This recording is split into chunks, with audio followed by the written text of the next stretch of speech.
Hello everyone and welcome back to Build With Temi. And today we're going to do a follow-up to the conversation we started last week, which was about God. But today we're not really talking much about God. We're talking about God, purpose and money. Every time I say that when you start working with God, you're able to find your purpose and all of that. But it's now time for us to distinguish.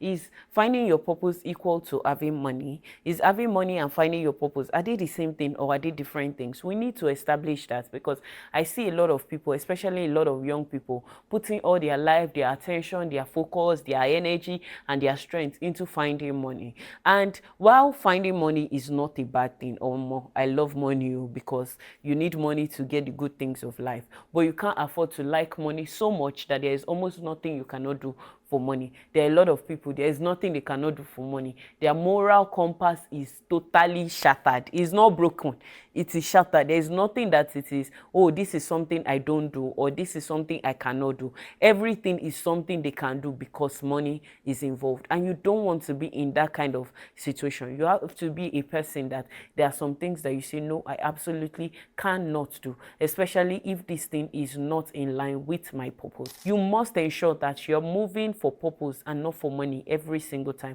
And that's why God has to be the anchor and God has to be the center. There is no religion or any form of worship or any form of, faith practice that doesn't have some rules and regulations that you have to follow. Like, oh, don't tell lies, don't do this. There are some faith practice that is even in their faith, those satanic faiths that they will tell you that is in their faith that you must, do the crazy things like tell lies. There are some faiths like that. I mean, if you go to a babalawo to say you want money, the babalawo can tell you that you should go and bring a human head for money ritual. That means that you're going to be committing murder. More often than not, you're going to commit acts of deceit, because the person you're going to be using for that ritual, you'd have deceived them. Nobody will willingly give you their head for sacrifice. So there are so many things you would have done before you get to the stage of murder. And when you finish committing the murder, there are still some things they will tell you that you need to be doing to keep servicing that altar that has given you that particular money and all of that. But when you look at the other faiths, maybe you look at the religious faiths, for instance, they are going to tell you that, oh, if you're going to work with God, you can't afford to have pride,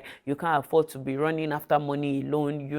There are some moral compass that they will put. And even in our culture and every other thing, there are some moral compass to guide against the fact that not all money is good money, not all money is okay. So you can't afford to anchor your life and every single thing that you're doing in this life on money. Now, before we even go further, I think I would like us to talk about the origin of money. Where did money come from? Why did money come to this world? And how come money has become something that is so important in this world that it has become something that nobody is asking the questions like, where did you get this money? Everybody is just happy to give you respect when they see you have money, especially if that money can be accessible to them one way or the other. First of all, we need to understand that in the olden system, before, people used to live in communities, they would share food together and all of that. And as things began to expand and everything, it became a thing where sharing of food and all of that was no more convenient, and then people were bringing economical structures and all of that. So it got to the point where they were doing trade by barter system.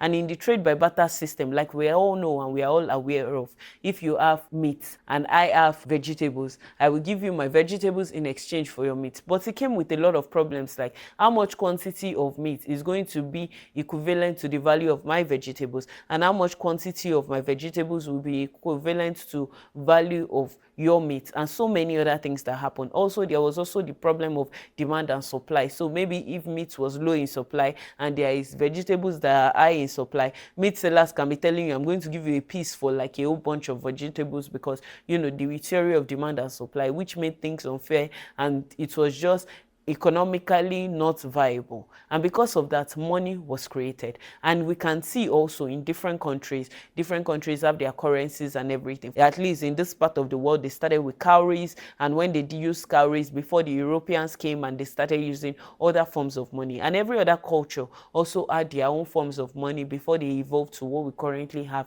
today. I have shared this origin and history with you so that you can know that money is a man-made concept, and the only goal of money is supposed to be a tool of exchange. I want a house, You have a house, I give you money, you give me a house. If I have enough money, I buy the house from you. If I do not have much money, I rent the house.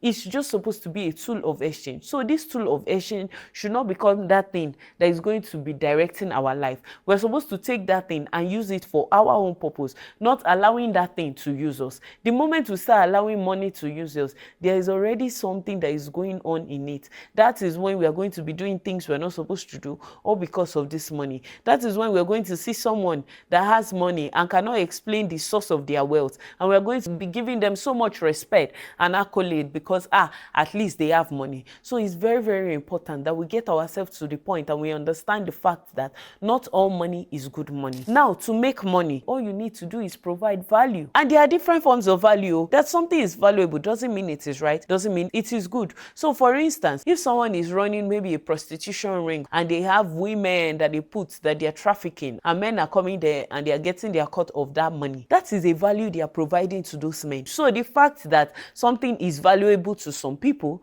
doesn't automatically mean it is good. Now let's talk about purpose and money. The difference between purpose and money. If you are chasing purpose, one of the things that will happen is you will most likely eventually find money. At the beginning, it might be rough, but eventually there will be money at the end of it. But if all you are chasing is money, there's a high probability that you will never find purpose. And because you never found purpose, there will be something in your heart that is insatiable. You will find yourself being jealous of people who do not even have half or quarter as much as you have, simply because they have found their purpose and they are truly satisfied in the calling that they have found themselves in. So it's important for you that you don't just spend your entire life chasing Naira and Kobo, chasing USD, trying to buy the latest things and trying to do the latest things. Instead, chase purpose. We need to know that God created the world, so He created everything. Because if God created human beings and human beings created money, in a way God created money. And the reason why God can give you that kind of thing more often than not is not because you're supposed to splurge on yourself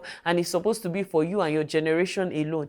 It might be that you're supposed to use it in execution of a particular purpose that you have in your life. So when we look at money, we should always look at money from the perspective of a tool. We cannot allow money to drive our life. We cannot allow money to drive our ambitions. We cannot allow money to dictate and determine the things that we are going to do or become in life. Really, when we even look at it, is the reason why our politicians will be stealing billions of dollars, money that they can never finish spending in their lifetime. And honestly, people will say, oh, they are keeping it for their children. They don't want their children to suffer. Trust me, the maximum those kind of money can go is maybe 5 generations. By the 6th generation, they are back to status quo. They are back to normal life. One of the reasons why I'm so passionate about people finding their purposes in life, and I will tell you, is because I know the way I used to feel before I eventually dabbled into some of the things I'm doing now. And I even know that this is just scratching the surface. I'm not even there yet, but I know how I used to feel and I know how I feel right now. I remember when I first started running my business, all I wanted was to make money. Every time I would say, God, bless us, help us to make 1 million naira. God, help us to make 10 million naira. I was the only one. Or maybe we had like 1 employee and 2 independent contractors and all of that. If I made 10 million, just to spend it on myself. But now that I have employees and I'm thinking of expanding the business, when I tell God, I'm saying, God, help us to make money because we need to pay these people. I am able to anchor it on purpose. Now my business is fulfilling purposes in life. It has given some people employment. And as the business continues to grow and thrive by God's grace, we'll continue to reduce unemployment. So that is one purpose the business is fulfilling. One key way you can really find your purpose is in service to humanity. Your purpose cannot be outside of serving other people. You have to serve other people until you can truly find that this thing, these gifts God has given me, these are the set of people, or this is the part of the world that this thing is benefiting. That is the only way you can truly be satisfied. For people that have money, that money is not something that you're supposed to just hoard. That money is supposed to be something that you're going to find a way the world is going to benefit from that money. Of course, that doesn't mean you won't have savings and all of those things. No, in everything we are doing, there has to be a balance in life. I myself, I have savings. I can't give everybody all my money. But what I'm trying to say is that every single thing that you get is not just for you to use and squander on yourself alone. God couldn't have deposited all the skills and talents in you just for you to come to this world to make money and eventually die. The only way you can truly live a satisfactory life, a life you are proud of, you are happy with, is by finding your purpose in life. I know that most of what I'm saying now, a lot of you will be like, it's because she's comfortable, blah, blah, blah, she has money, that's why she's saying this. Well, I just want to say that one of the reasons why we've gotten to the point as a society where we glorify money is, first of all, for social media. Everybody wants to all live like celebrities. All of us wants to just show that, oh, this and this are happening in our life. There was a time that if someone cannot explain where they got their money from, nobody is going to relate with them. So everybody was careful not to do illicit things for money. But right now, even parents, they'll be celebrating children. In fact, some parents will know that what the child is doing for money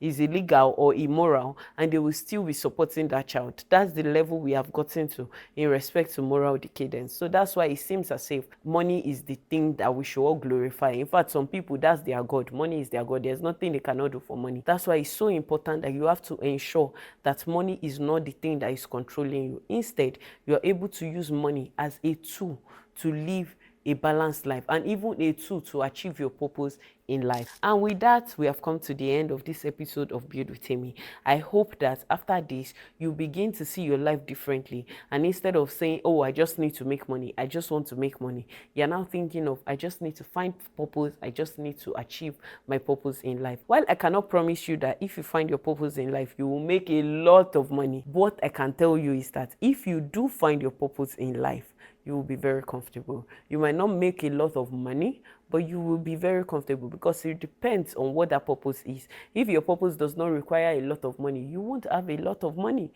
But if your purpose requires a lot of money, you will have a lot of money. So it's your purpose that will determine where you're going to play in the entire ecosystem. But you can choose to abandon purpose and chase money. But there's also a high probability that you eventually never find that purpose. And my prayer for you is that God helps you and you truly find and live your purpose in life. We all need to live purposeful life. We cannot come here and spend like 80 years, 70 years just sleeping, waking up, going to school, doing a few things, making money, and eventually we just die like that, just like that. When you get to heaven, God will say, what did you use your talent to do? You'll be looking, say, I don't know, that talent, I don't know, I was focused on finding money. You don't need too much talent to make money. But when it comes to achieving your purpose, you have to be very resolute, you have to be determined, you have to be ready to do things that are against all odds. You have to be ready to be controversial. You have to be bold.